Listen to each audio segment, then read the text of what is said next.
धर्म का रास्ता शांति का रास्ता है, प्रगति का रास्ता है, विकास का रास्ता है। धर्म का रास्ता जियो और जीने दो, लिव एंड लेट लिव। सभी को आनंद से जीने दो, खुद भी हमेशा के लिए आनंदित रहो, ये समझाने का रास्ता है।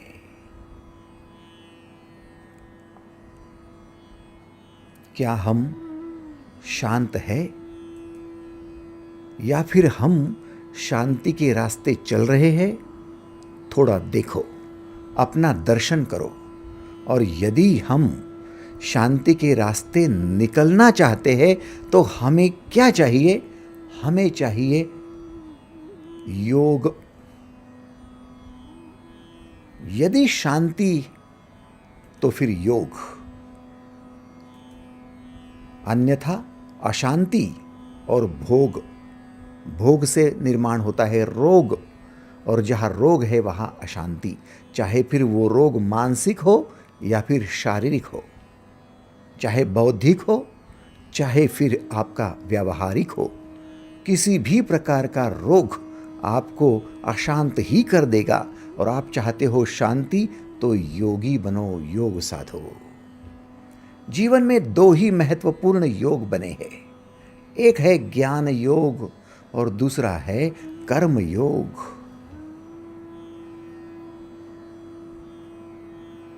ज्ञान योग और कर्म योग। ज्ञान योग क्या है? कल आपने अच्छी तरह से समझने की कोशिश की। कर्तापन की भाव को छोड़कर मैं करता हूं, इस कर्तापन की भावना को त्याग कर कर्म करते रहना। और कर्मयोग क्या है? कर्म फल की इच्छा का त्याग करके कर्म करते रहना।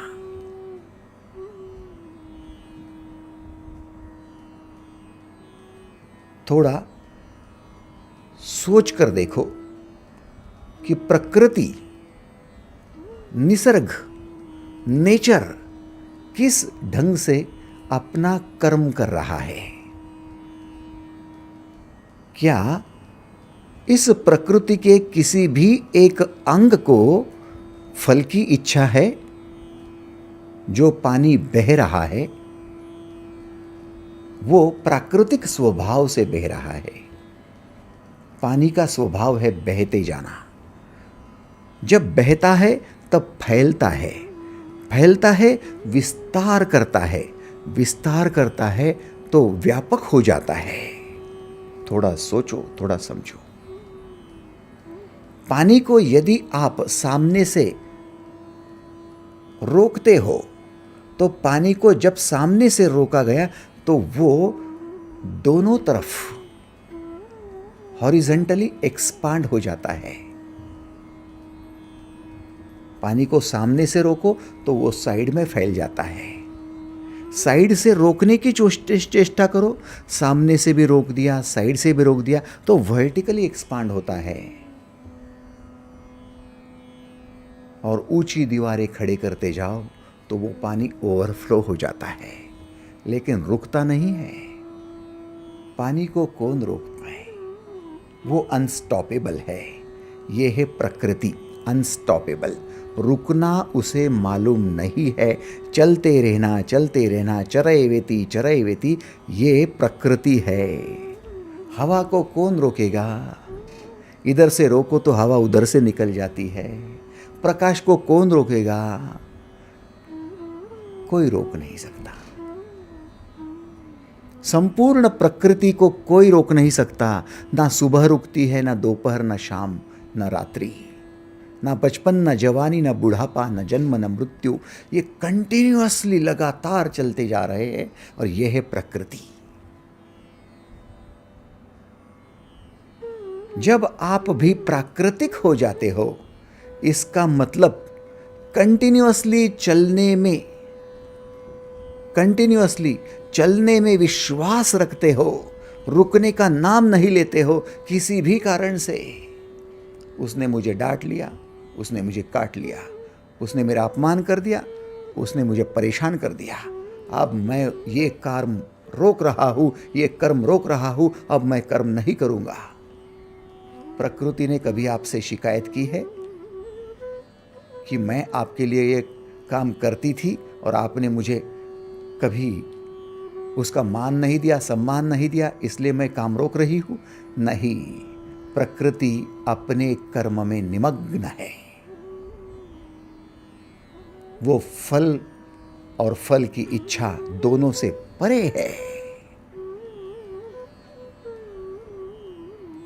आप जब अपना कर्म करते रहते हो, चाहे अपमानित होना पड़े, कर्म करते रहते हो, चाहे घाटा आ जाए, नुकसान हो जाए, कर्म करते रहते हो, चाहे कोई आपको बुरा कहे, निंदा करे, फिर भी कर्म में बरतते रहते हो और कोई फल की इच्छा नहीं करते, तब आप कर्म योगी बन जाते हो। परिस्थिति की तरफ ना देखते हुए अपने गुणों को प्रकट करते रहना, कर्म करते रहना, चलते रहना, ये कर्म योग हो जाता है। इस विश्व में जो कर्म करते रहता है उसे कहा जाता है योगी। योगी कौन है? जो अखंड कर्म में बरत रहा है, वो योगी। दीदी, आप योगिनी बन सकती हो यदि अखंड अपनी कर्म से दूर न हो तो। चाहे पति कुछ कह रहा है, चाहे बच्चे कुछ कर रहे हैं, चाहे सास आपका साथ नहीं निभा रही है, चाहे ससुर आपको परेशान कर रहा है, चाहे पड़ोसी आपको तकलीफ दे रहे, आपने निर्धारित किया हुआ कर्म यदि आप करते रहते हो, उसमें अखंड चलते रहते हो, आप कर्मयोगी बन गए।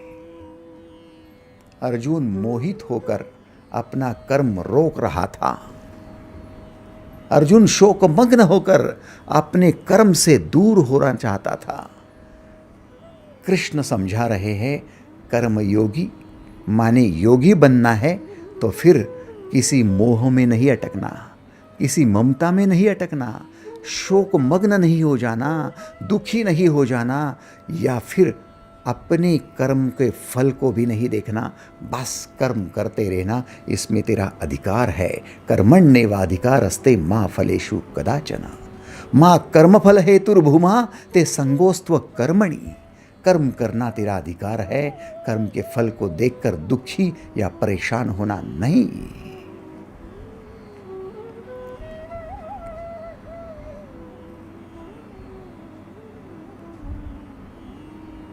सार क्या है गीता का सार? गीता का सार है, आप प्राकृतिक बनो, प्रकृति को देखो और उसके जैसा बनो। क्या है प्रकृति और कैसे बनेंगे कर्मयोगी? गीता के 3 अध्याय के 4 श्लोक में झांको। गीता का 3 अध्याय और 4 श्लोक, श्लोक नंबर 4। न कर्मणा मनारंभा नैष्कर्म्यं पुरुषोश्नुते न च संन्यसनादेव सिद्धिं समधिगच्छति।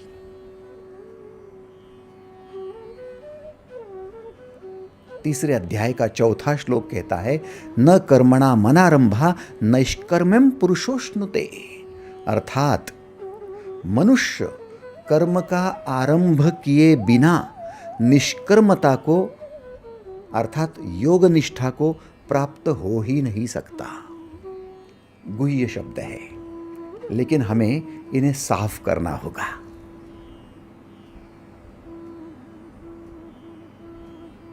निष्कर्मता को अर्थात कर्म निष्ठा को व्यक्ति प्राप्त नहीं हो सकता। कब तक?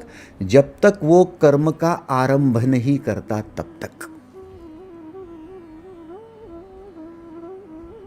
न च संन्यसनादेव सिद्धिं समधिगच्छति, और केवल कर्म का त्याग करने से वो सांख्य निष्ठ भी नहीं हो सकता, माने सन्यासी भी नहीं हो सकता। केवल कर्म त्याग देने से वो सन्यासी नहीं हो सकता। अर्जुन कह रहा है मैं युद्ध का त्याग कर रहा हूँ, धनुष्य का त्याग कर रहा हूँ। कृष्ण कहते तू सन्यासी नहीं बन सकता। आपने कह दिया कि मैं वीआरएस ले रहा हूँ, जो ऑफिस में काम करता हूँ उसका त्याग कर रहा हूँ, काहे सन्यासी बन रहे हो? मैं पत्नी का त्याग करता हूँ, बच्चों का त्याग करता हूँ, शहर का त्याग करता हूँ। अरे भाई मेरे, तूने देह का भी त्याग कर दिया, आत्महत्या भी कर ली, तब भी तू सन्यासी नहीं बन पाएगा। सन्यासी बनने के लिए बार बार समझा रही है गीता कि हाथ में कमंडलू लेने की आवश्यकता नहीं है, कोपीन पहनने की आवश्यकता नहीं है, भस्म लगाकर जंगल जाने की या किसी डेरे में या किसी मठ में आश्रम में जाने की जरूरत है ही नहीं। स्पष्ट कह दिया, 3 अध्याय का 4था श्लोक हमेशा याद रखना। न च संन्यसनादेव सिद्धिम समधिगच्छति। आप यदि कर्म का त्याग कर देंगे, जो कर्म हाथ में लिए है, जो कर्तव्य कर्म है, बच्चों का लालन पालन कर रहे हो, छोड़ नहीं सकते। मायके से ससुराल आए हो और ससुराल में आप अपने परिवार को स्वर्गमय बना रहे हो, छोड़ नहीं सकते। कर्म को त्याग करना कोई सन्यास नहीं कहलाता। और फिर भी आज भारतवर्ष में पिछली कुंभ के मेले में 3.5 करोड़ साधु पाए गए, जिन्होंने अपने परिवार का त्याग कर दिया। आप कहेंगे दादा, क्या आप साधुओं के विरोधी हो? भाई, विरोध करने से और पक्ष रखने से कुछ नहीं होता। मैंने या आपने साधुओं का विरोध कर लिया तो कोई जगत बदल जाएगा? या फिर मैंने या आपने साधुओं का पक्ष ले लिया, उनको फेवर में रखा तो जगत बदल जाएगा? कुछ भी नहीं होगा। जगत जैसा है वैसा होगा। लेकिन वे 3.5 करोड़ साधु जो सन्यासी बनने को निकले, उनको पता है क्या कि सन्यास क्या होता है?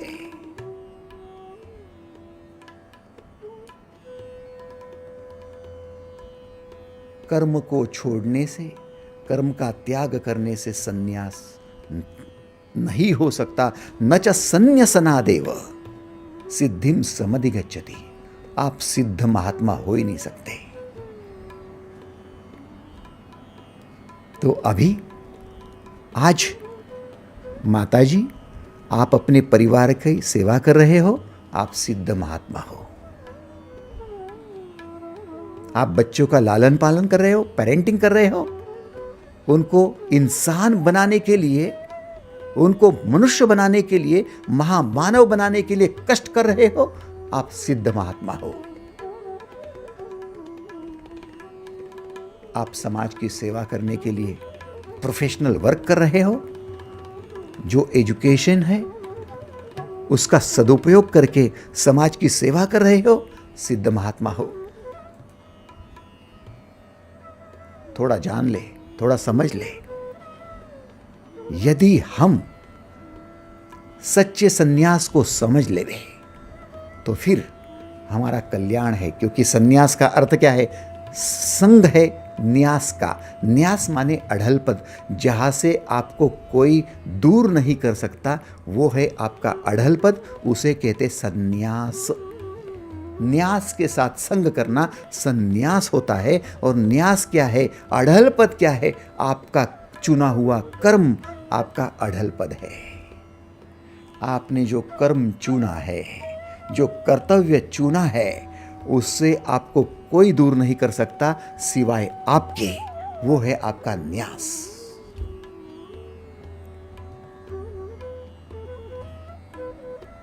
दीदी, आपने ठान लिया कि मैं मेरे बच्चों को जैसे जीजा माता ने शिवाजी को महान बनाया, बस उसी तरीके से एक इंसान बनाऊंगी।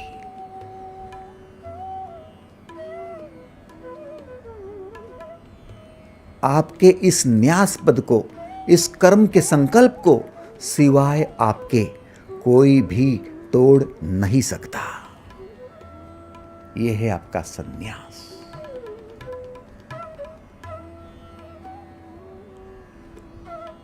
यदि आपके मन में आता होगा कि छोड़ दे ये सब पसारा, परेशानी है इसमें, संघर्ष है इसमें, छोड़ दे पत्नी को, छोड़ दे बच्चों को, छोड़ दे ये संसार को, कुछ नहीं पड़ा है, तो आप गलत रास्ते जा रहे हो। फिर आप गीता के विरुद्ध मुंह करके खड़े हो और हाथ में गीता लेकर कुछ नहीं होगा, कुछ भी नहीं होगा। नहीं, मैं मंदिर में जाकर बैठूं, कृष्ण की मूर्ति के सामने बैठूं। अरे हयात अर्जुन के साथ कृष्ण खुद खड़े थे। आप तो मूर्ति की बात कर रहे हो, मंदिर की बात कर रहे हो।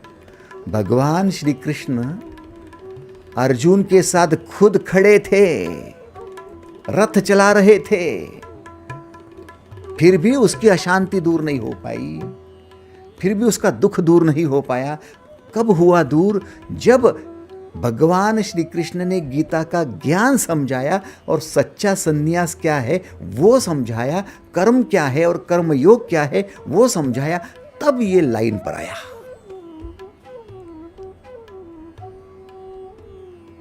आपको मंदिर में जाकर पत्थर की मूर्ति के सामने बैठकर कौन समझाएगा कर्मयोग क्या होता है? कौन समझाएगा कर्मयोग क्या होता है, संन्यास क्या होता है? हाँ? हिमालय में जाओगे, कमंडलू लेकर जाओगे, कौन समझाएगा? कौन समझाएगा? रुको रुको, कहीं जाने की जरूरत नहीं है, गीता का ज्ञान पाने की जरूरत है। और गीता समझा रही है कि आप कर्म योग साधो, वही संन्यास है। अब आप में से कितने महानुभाव, कितने सदस्य सच्चे संन्यास के लिए अर्थात न्यासपद यानी हाथ में लिए हुए कर्तव्य कर्म के साथ जुड़कर रहना चाहते हैं, चाहे कुछ भी हो जाए हम अपना कर्तव्य कर्म नहीं छोड़ेंगे, ऐसा संकल्प करना चाहते, वे हाथ ऊपर करें। धन्यवाद। Thank you thank you thank you thank you.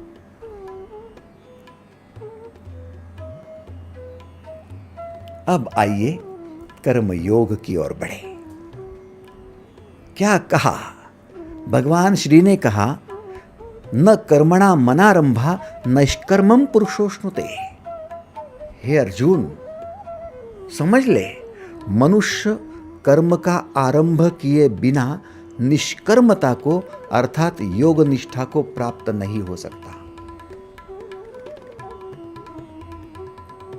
क्या है निष्कर्मता? थोड़ा इस शब्द को ध्यान दें।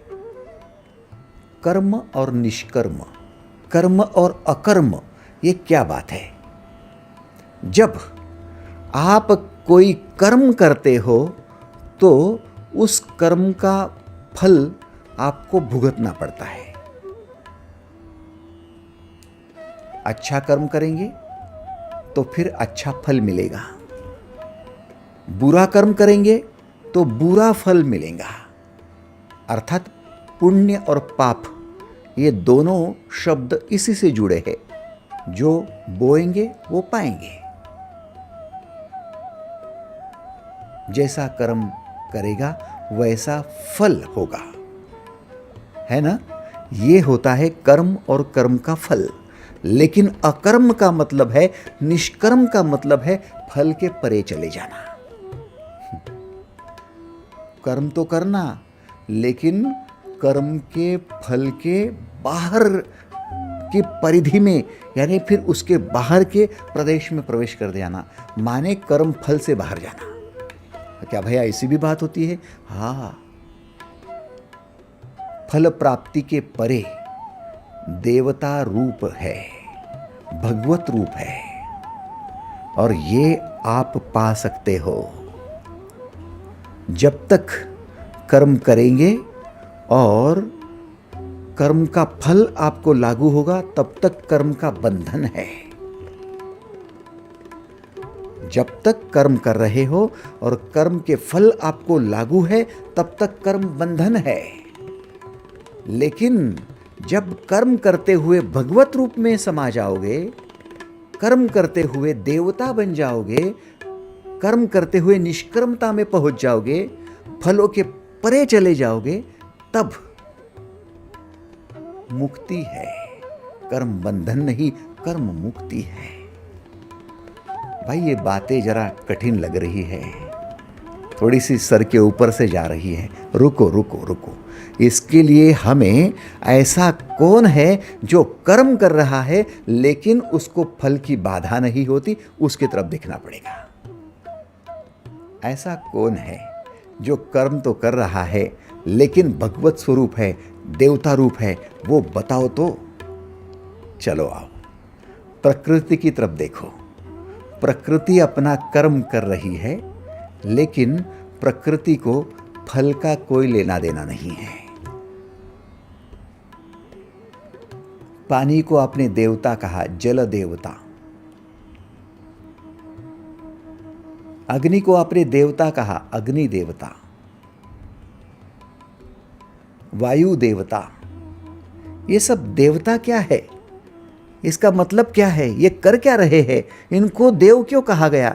हम मनुष्य है, बुद्धिमान है, चतुर है, हमने कितनी टेक्नोलॉजी डेवलप की है, हमने साइंस को आयाम दिया है, आकार दिया है, फिर भी हम देवता नहीं हो पाए, और इनको हमने देवता क्यों कर दिया? क्या विशेष है इनमें? विशेष ये है कि ये हमेशा 3 विविध प्रकार की बातों से गुजरते हैं।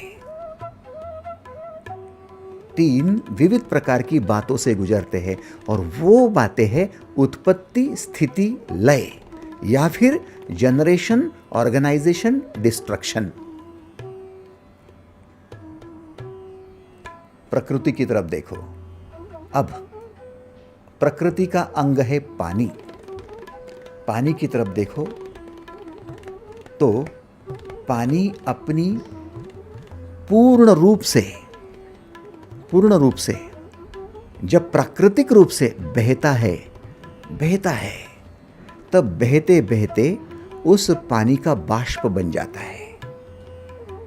बाष्प बनता है, उसके बाद में बादल बन जाते हैं। बादल बनते हैं तो फिर वर्षा भी आती है। वर्षा आती है तो फिर पानी का एक प्रवाह बन जाता है। प्रवाह बनता है तो नदी बनती है, फिर बाष्प होता है, और फिर ये सर्कल जारी है। ध्यान दीजिए।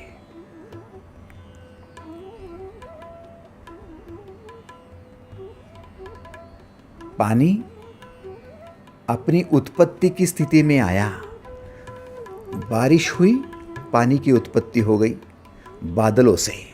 बादल जो पानी के रूप में नहीं थे, लेकिन अब वो पानी बन गए। पानी जो बाष्प के रूप में जा रहा है, बाष्प जो बादल के रूप में जा रहे हैं, और बादल जो फिर वर्षा बन रही है। ये उत्पत्ति, स्थिति, लय का दर्शक है। माने कुछ समय के लिए जनरेट हो जाना, निर्माण हो जाना, कुछ समय के लिए पालन करना, और कुछ समय के बाद में उसका लय हो जाना, समाप्त हो जाना। थोड़ा समझ लो। जब कार्य होता है तो कार्य की प्रोसेस में, कार्य की प्रक्रिया में निर्माण करना, कार्य का पालन करना और कार्य को समाप्त करना, तीनों बातें आती है। तीनों बातें आती हैं।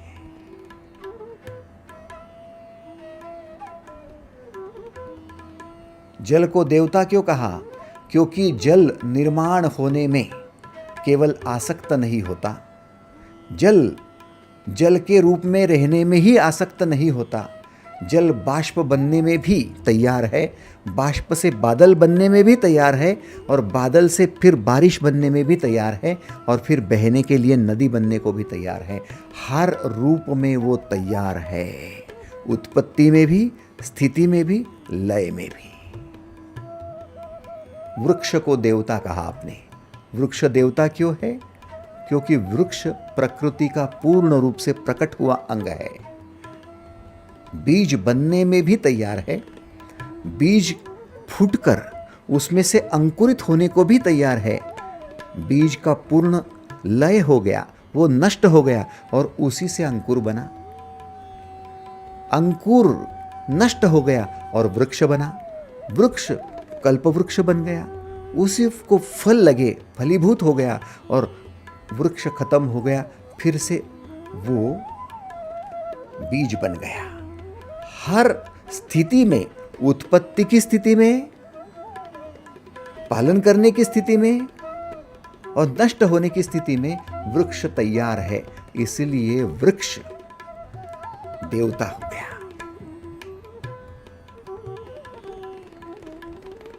आपकी प्रकृति देखो, आपका जन्म हुआ माने आपके शरीर का जन्म हुआ, फिर शरीर का पालन होते होते आप बचपन में आए, फिर बचपन गया और जवान हो गए। इसका मतलब बचपन का निर्माण हुआ, बचपन कुछ समय के लिए टिका और बाद में बचपन खत्म हुआ, अब जवान हो गए।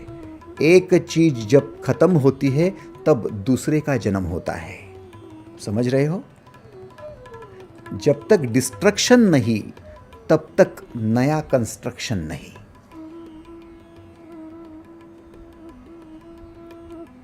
आपका बचपन खत्म हुआ, फिर जवान हुए, उसकी निर्मित हुई। जवानी कुछ समय तक टिकी, फिर उसकी स्थिति खत्म हुई, फिर बुढ़ापा आया। बुढ़ापे की निर्मित कब होती है? जवानी खत्म होने पर। उसका डिस्ट्रक्शन होगा तो इसका कंस्ट्रक्शन होगा। आप समझ रहे हो? एक स्थिति के नष्ट होने पर दूसरे स्थिति का निर्माण होना, यह प्रकृति है। यह प्रकृति है। फिर आपके बुढ़ापे का निर्माण होना और बुढ़ापे का कुछ समय तक टिकना, बाद में बुढ़ापा नष्ट होना और मृत्यु की शुरुआत होना, यह प्रकृति है। फिर मृत्यु के बाद खत्म नहीं हो जाता, फिर मृत्यु के बाद फिर पुनर्जन्म होना, ये प्रकृति है। ये लगातार चलने वाली ये श्रृंखला है। अब 100% जो इस श्रृंखला को समर्पित हो जाता है वो बनता है कर्मयोगी। लेकिन आप यदि जवानी में आसक्त हो गए और बुढ़ापे को बिल्कुल भी स्वीकार करने को तैयार नहीं, तो बुढ़ापा निर्माण तो हुआ है लेकिन आपको बुढ़ापा स्वीकार नहीं है, इसलिए दुखी हो जाएंगे। प्रकृति को आप मान्य नहीं कर रहे हो, आप विकृत हो गए हो। समझ रहे हो? जो प्रकृति की हर स्थिति में प्रकृति के साथ एकरूप होने को तैयार नहीं, वो प्राकृतिक नहीं रहता, विकृत हो जाता है।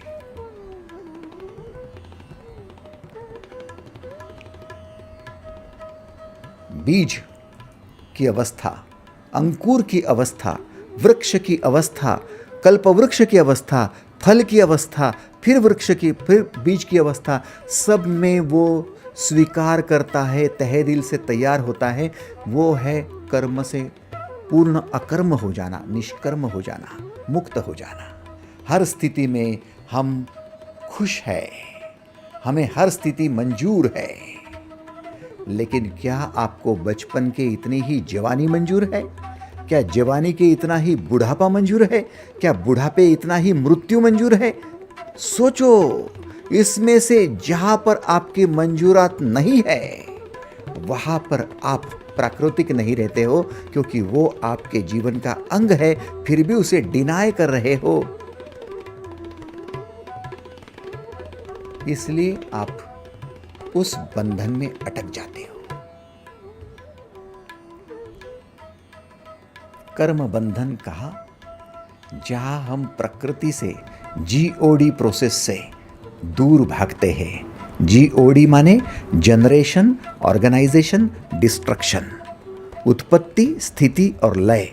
और जो जीओडी प्रोसेस को फॉलो करता है, पूर्ण रूप से स्वीकार करता है कि मेरा जनरेशन हुआ तो कुछ समय ऑर्गेनाइजेशन होगा, कुछ समय के बाद डिस्ट्रक्शन होगा, और मुझे वो एग्री है, तो आप जीओडी प्रोसेस वाले हो गए, तो जीओडी बन गए देवता।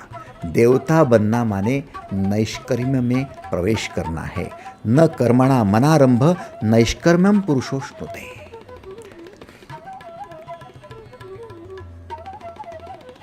कार्य को शुरू करो तो कार्य को पालन भी करो, कार्य का पालन करो तो कार्य को समाप्त करके नए कार्य के लिए तैयार भी हो जाओ। आपने बच्चे को जन्म दिया, माताजी, दीदी, बच्चे को जन्म दिया, अब आप निर्माता हो गई। बच्चे का पालन किया, उसे छोटे से बड़ा किया, आपने कुछ समय बच्चे का पालन किया, उत्पत्ति हो गई, स्थिति हो गई। अब बच्चे से यदि अपेक्षा ही करती रहेंगी कि मेरा बच्चा मुझसे दूर नहीं हो, तो फिर आप विकृति में प्रवेश कर जाओगी। मैंने बच्चे को जन्म दिया, उसका पालन किया, उसे मनुष्य बनाया, अब उसे इस विश्व के कल्याण के लिए छोड़ दिया। अब मैं बच्चे पर अधिकार नहीं जताऊंगी।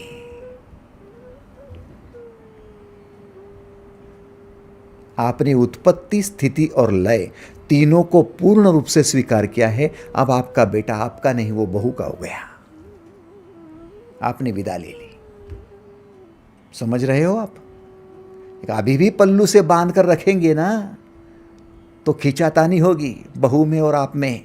बहू कहेंगी अभी तो उत्पत्ति हुई है, मेरी इससे शादी हुई है, अब मैं खींचूं उसको क्योंकि मुझे पालन करना है पत्नी धर्म का, पति मुझे चाहिए। और मां कहती मैं नहीं छोड़ूंगी उसको, चलने दो, रस्सी खींच, होने दो दोनों में झगड़ा। अब इस झगड़े में दोनों अटके हुए हैं। मां कहती मेरा कर्म बड़ा है, मां का कर्म है। पत्नी कहती मेरा कर्म बड़ा है, मैं पत्नी हूं, पत्नी धर्म निभा रही हूं, और दोनों में झगड़ा है। कर्म का बंधन यहां है। समझ रहे हो आप? जान लो, समझ लो। हर चीज को जिसको आपने निर्माण किया, आप उसका अधिकार पकड़ लेते हो कि ये हमेशा के लिए मेरा है। हमेशा के लिए आपका कुछ नहीं है, कुछ भी नहीं है। देखो ना, जिस सुबह में आप बैठे हो वो सुबह जो निर्माण हुई है, रात्रि के मृत्यु पर सुबह निर्माण हुई है। रात्रि को नष्ट होना पड़ा तब सुबह का जन्म हुआ। ये अभी दोपहर के 12 बजे तक टिकेंगी, बाद में उसकी मृत्यु होनी पड़ेगी, तब जाकर दोपहर का जन्म होगा। फिर दोपहर टिकेगी, शाम को 6 बजे उसकी मृत्यु अनिवार्य है, फिर शाम हो जाएगी। फिर वो टिकेगी, फिर रात्रि होगी 9 साढ़े 9 बजे, फिर रात्रि का जन्म होगा, तो पहले शाम का खत्म होना आवश्यक है। वैसे ही आप जिस पद को, जिस अधिकार को लेकर बैठे हो ना, उसको खत्म करो ताकि दूसरे के अधिकार में उसको दे दो। हम आसक्त हो जाते हैं, हम पकड़ कर रखना चाहते हैं, हम उस पर अपना ताबा बना कर रखना चाहते हैं, और यहाँ हम विकृत हो जाते हैं। कर्म का बंधन क्या है? कर्म करने जाओ और उस कर्म करते हुए व्यक्ति को, वस्तु को हम पकड़ के रखे, जकड़ कर रखे, कर्म का बंधन हो गया। लेकिन उसकी उत्पत्ति करते हुए भी आनंद, उसका पालन करते हुए भी आनंद, उसको छोड़ते हुए भी आनंद। आप मुक्त हो गए, आप अकर्म में चले गए, नैष्कर्म में चले गए। न च कर्मणा न कर्मणा मनारंभा नैष्कर्मम पुरुषोष्णुते। कर्म का आरंभ किए बिना, कर्म किए बिना आप अकर्म को, नैष्कर्म को प्राप्त भी नहीं हो सकते। समझ रहे हो? ये बहुत ज्यादा महत्वपूर्ण है। हमारी गलतियां कहाँ होती है? 3 जगह गलतियां होती है। पहली गलती कौन सी? हम कर्म करने का विचार करते हैं, लेकिन केवल विचार ही करते रहते हैं, कर्म शुरू ही नहीं करते, उत्पत्ति नहीं होती। विचारवान हो गए हो, खूब विचार कर रहे हो ओवर थिंकिंग कर रहे हो, दिन भर आप विचारों में उधेड़-बुन में लगे हो। किसी ने पूछा भाई क्या कर रहे हो? अरे खूब विचार कर रहा हूँ। काहे का विचार? अरे ये कार्य शुरू करना है, उसका विचार। पढ़ाई शुरू करनी है, विचार। शादी करनी है, विचार। बच्चों को जन्म देना है, विचार। ऑफिशियल वर्क करना है, विचार। विचार तो खूब है लेकिन काम शुरू ही नहीं कर रहे, वहां पर बंधन है। सबसे पहली गलती, केवल विचार करते रहना और विचारों से एक्शन मोड पर जाने की जगह ड्रीम मोड में चले जाना, सपनों की दुनिया में चले जाना। मुंगेरी लाल के हसीन सपने, बस सपनों में ही खो जाओ। विचार करो, काम करना है, आप बढ़िया काम करेंगे, खूब काम करेंगे। अरे इतना काम करूंगा कि मेरे घर में मर्सिडीज होगी, BMW होगी, मेरा बंगला होगा। आहा, देखते रहे तू, सपना देखते रहे। तेरी सारी ताकत सपने में लगा दे। काश कि तू पैर उठाता मंजिल की ओर, काश कि तू हाथ में हल लेता, हाथ में कलम लेता, हाथ में तू हथौड़ा लेता, अपने काम पर निकल जाता।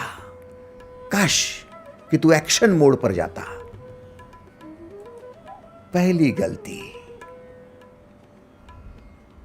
हम कर्म का आरंभ ही नहीं करते, केवल सपने और सपने और सपने। ऐसा हो जाएगा, फिर वैसा करूंगा, फिर वैसा करूंगा, फिर वैसा करूंगा। चलते रहे तेरा, चलते रहे। दिन के बाद दिन, दिन के बाद दिन निकल जाते हैं, हाथ में कुछ आता नहीं है। मुंगेरी लाल कब खुश होगा? कब खुश होगा? कब आनंदित होगा? सपने देखकर? माफ करना माई बाप, आप सपने देख सकते हो लेकिन आपका जीवन सपनों में नहीं होता।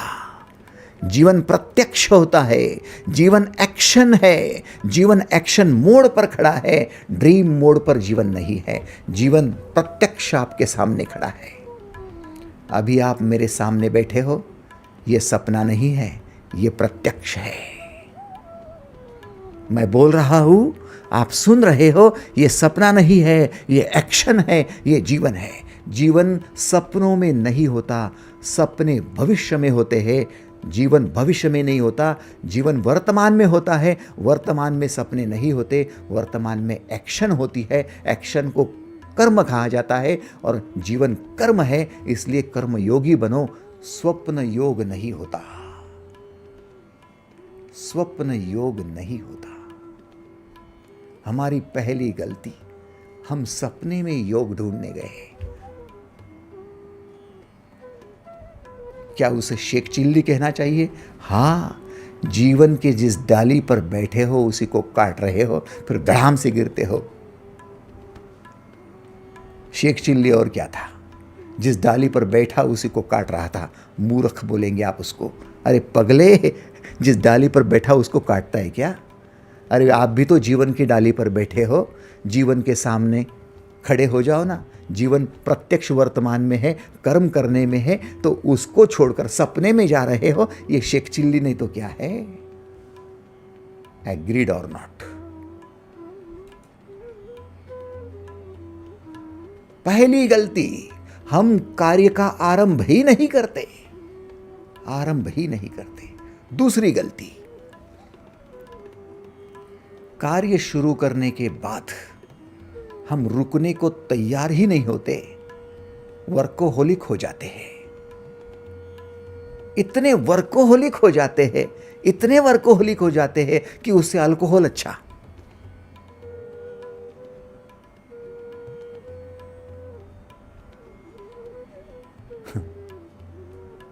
अल्कोहल और वर्कोहोल कोई फर्क नहीं है, दोनों नशा है। और नशे में एक बार चले गए तो फिर आपको कौन सावध करेगा? आपको अवेयरनेस कहाँ होगा? नशा, नशा। ये क्या है नशा? नशा है आप कहाँ जा रहे हो पता नहीं।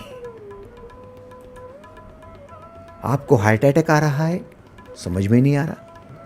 आपका बीपी बढ़ रहा है, समझ में नहीं आ रहा। कोलेस्ट्रॉल बढ़ रहा है, समझ में नहीं आ रहा है। किडनी आपकी खराब हो रही, समझ में नहीं आ रहा है। आपका लीवर उधर जवाब दे रहा है, समझ में नहीं आ रहा है। आपके माइग्रेन की शिकायत शुरू हो रही, समझ में नहीं आ रहा है। वर्कोहोलिक हो गए हो, परेशान हो गए हो, बीमार हो गए हो, पैसा कमाने की उधेड़ बुन में दांव पर लगा दिया है आपने अपना स्वास्थ्य, और बाद में उसी स्वास्थ्य को प्राप्त करने के लिए सारा पैसा अस्पताल में लगा दिया है। आप खबर ही नहीं लेते आपका कर्तव्य कर्म क्या है। वर्कोहोलिक होने का मतलब केवल पैसे कमाने में, केवल नाम कमाने में, केवल फेमस होने में खुद को धोख देना।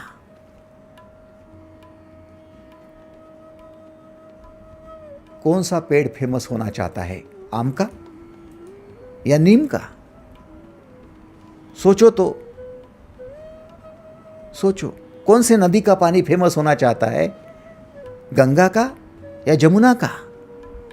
बोलो तो। कौन सा वायु फेमस होना चाहता है, ऑक्सीजन या हाइड्रोजन? कौन सा? ना नेम है, ना गेम है, ना फेम है, ना कुछ है, कुछ भी नहीं है। बस ट्रांसफॉर्मेशन के लिए तैयार है। किसको फेमस करोगे? सुबह को, दोपहर को, शाम को, बचपन को, जवानी को, बुढ़ापे को? किसको प्रेफर करोगे? कुछ प्रेफरेंस नहीं है यहाँ। No choice. चॉइस का मामला नहीं है, कर्तव्य का मामला है। सुबह भी मेरा कर्तव्य है, दोपहर में मेरा कर्तव्य है, शाम भी मेरा कर्तव्य है, रात्रि भी मेरा कर्तव्य है। रात्रि को नींद लेना उतना ही आनंद से, सुबह कार्य में जुटना उतने ही आनंद से, दोपहर में कार्य में तत्पर रहना उतने ही आनंद से, शाम को निवृत्त हो जाना उतने ही आनंद से। हर जगह मेरा आनंद बरकरार बने रहे। आनंद यात्री बन जाओ, हर स्थिति में खुश है,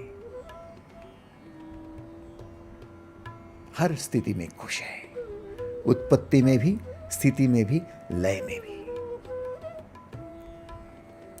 जो व्यक्ति वर्कोहोलिक बन जाता है वो आसक्त बन जाता है। जिस काम के साथ जुड़ा है उसी में आसक्त होता है। जिस काम के साथ लोग जुड़े हैं उनमें ही आसक्त होता है। उनके अलावा उसे और कर्तव्य दिखाई नहीं देते, है ना? नेपोलियन बोनापार्ट इतना वर्कोहोलिक हो गया, इतना व्यस्त होने लगा, युद्ध में जाता था, युद्ध में जाता था, सालों साल युद्ध में रहता था, और वहां से चिट्ठी भेजता था अपनी पत्नी को, प्रेयसी को। एक बार उसके संदेशवाहक ने उसको बताया कि आप हर रोज चिट्ठी लिखते हो और वहां पर जाकर जब हम देते हैं तो आपकी पत्नी उसको फाड़कर डस्टबिन में डाल देती है। इतना आग बबूला हो गया, इतना खौल गया। बोले मैं इतना बड़ा सम्राट जगत जेता हूं और मेरी पत्नी मेरे उस लिखे हुए खत को फाड़कर फेंक देती है डस्टबिन में। मेरी ये जगह है। युद्ध के मैदान से सीधा पहुंचा महल में, पत्नी के सामने खड़ा हुआ।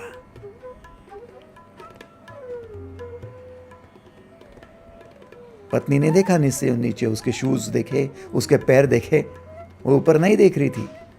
बोले पता है कि आपके सामने खड़ा कौन है? बोले हाँ मालूम है। कौन है? कुछ नहीं, भूत खड़ा है। मुझे भूत कहने की हिम्मत कैसे की? बोले और क्या हो सकते हो आप? बोले मैं इतना प्रेम से तुझे रोज खत लिखता हूं, प्रेम पत्र भेजता हूं और तू फाड़ देती है। बोले प्रेम है ही कहा। प्रेम पत्र में नहीं दर्शाया जाता, प्रेम कर्तव्य में निभाया जाता है। क्या केवल जमीन का इस टुकड़ा प्राप्त करने से, उस टुकड़े पर अधिकार जताने से, या फिर ये सारी भूमि इकट्ठा कर लेने से आप सम्राट बन जाओगे? अरे जिसको पत्नी बनाया है उसके हृदय में भी आपकी जगह नहीं है, उसके भी सम्राट हृदय सम्राट नहीं हो तो आप काहे के जगत जेता बनेंगे? लोगों के हृदय में स्थान पाने के लिए आपके कर्तव्य कर्म हो, तब आप वर्कोहोलिक नहीं कहलाएंगे, नशेले नहीं कहलाएंगे, तब आप जागृत कहलाएंगे। पानी सभी के काम में आता है, अपने कर्तव्य का वहन कर रहा है। प्रकाश सभी के काम में आता है। हाँ, नेपोलियन तो पत्नी के काम में तो नहीं आ रहा। सोचो तो, हम अटक जाते हैं। हमें लगता है पत्नी को गहने दे दिए, हमें लगता है बच्चों को फीस के पैसे दे दिए, उनको मोटरसाइकिल और कार दे दी, हमको लगता है कि माँ बाप को बस खाने पीने के लिए दे दिया, उनके लिए मकान बना दिया, तो हमारा कर्तव्य हो गया। नहीं, आपका प्रेम चाहिए। आपका कर्तव्य है कि आप उनके साथ दो क्षण प्रेम से बिताएं। कर्तव्य है। आप रुकते ही नहीं हो, रुकते ही नहीं हो। या तो आरंभ ही नहीं करते हो, ये पहली गलती की सपने ही देखते हो, या फिर यदि लग गए तो फिर एक अंग से लग जाते हो, बाकी अंगों को छोड़ देते हो, वो बाकी अंग पैरालाइज्ड हो जाते हैं। तीसरी गलती, हम जिसे पकड़ते हैं उसे छोड़ने को तैयार ही नहीं होते। क्लर्क यदि अपनी क्लर्क की कुर्सी को नहीं छोड़ेगा तो हेड क्लर्क कैसे बनेगा? जूनियर इंजीनियर अपनी जूनियर इंजीनियर की पद को छोड़ने को तैयार नहीं होगा तो सीनियर इंजीनियर कैसे बनेगा? सेक्शनल इंजीनियर कैसे बनेगा? एग्जीक्यूटिव कब बनेगा? चीफ इंजीनियर कैसे बनेगा? सोचो सोचो सोचो।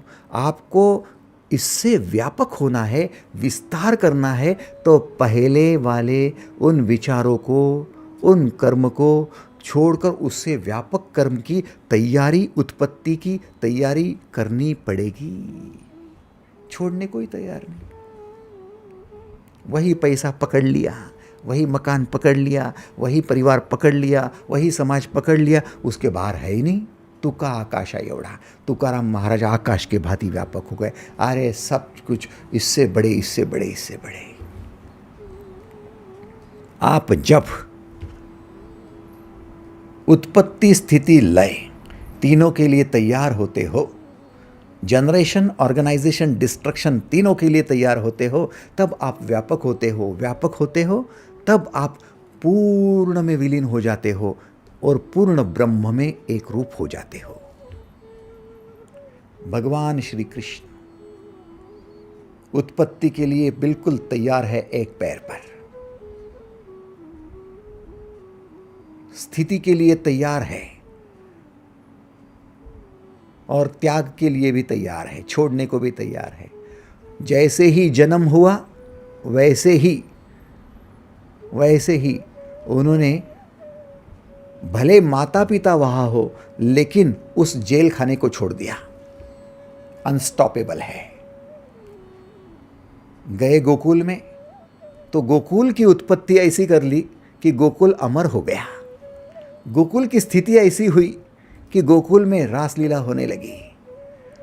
गोकुल को छोड़ दिया तो मथुरा आ गए, बाद में गोकुल वापस लौटे नहीं।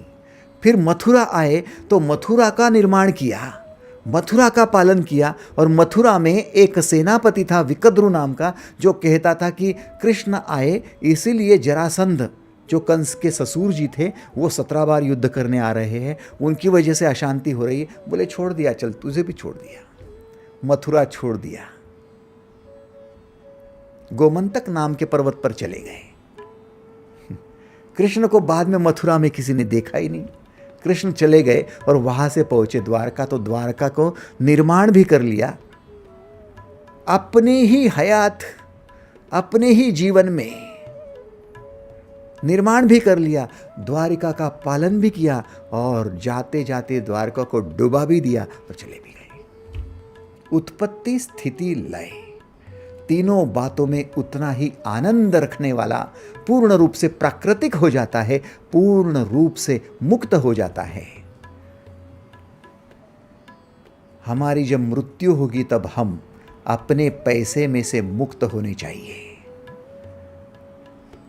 हमने जो शोहरत कमाई है, हमने जो नाम कमाया है, उस नाम के से मुक्त हो जाने चाहिए। भाई साहब, भारतीय संस्कृति क्या है मैं बताना चाहूँगा। जो प्रकृति के आगे बढ़ता है उसे संस्कृति प्राप्त होती है, और जो प्रकृति के खिलाफ जाता है उसे विकृति प्राप्त होती है। विकृति, प्रकृति और संस्कृति 3 शब्द है। संस्कृति क्या है? भारतीय संस्कृति है 4 आश्रमों का पालन करना। पहला है ब्रह्मचर्याश्रम, दूसरा है गृहस्थाश्रम, तीसरा है संन्यास आश्रम, चौथा है वानप्रस्थाश्रम। ये संस्कृति है भारत की।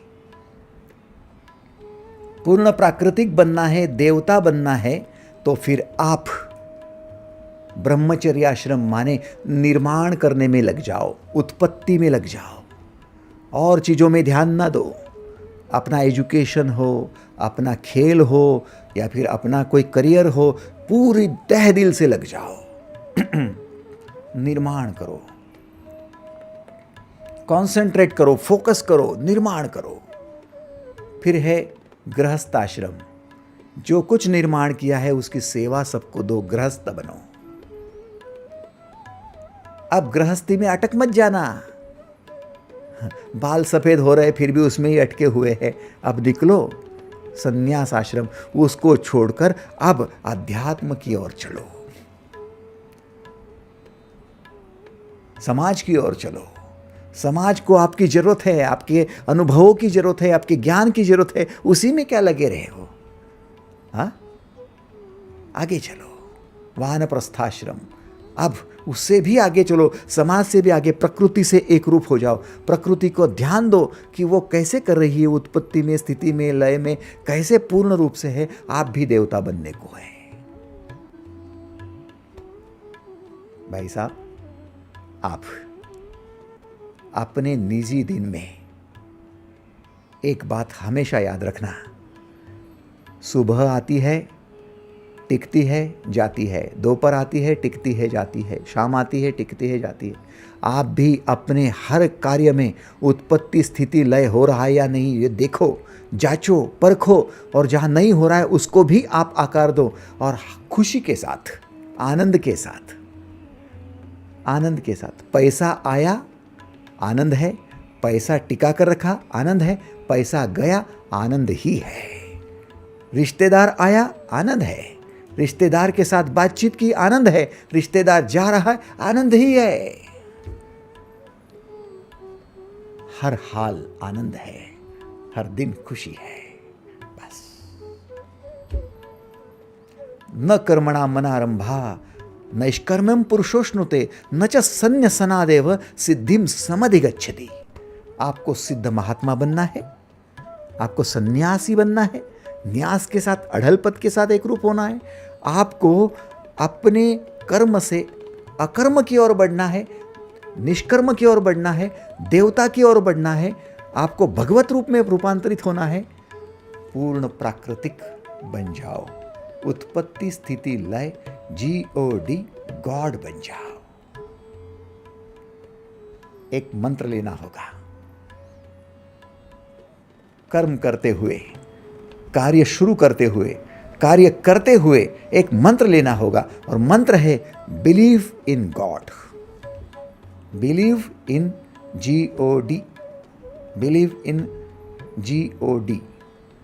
इसमें G capital, OD small letters नहीं, G भी कैपिटल है, O भी कैपिटल है, और D भी कैपिटल है। Believe in GOD। जनरेशन में भी विश्वास करो, ऑर्गेनाइजेशन में भी विश्वास करो, और डिस्ट्रक्शन में भी विश्वास करो। क्या आप तैयार हो? यदि तैयार हो तो हाथ ऊपर करके कंसेंट दे सकते हो, सहमति दर्शा सकते हो।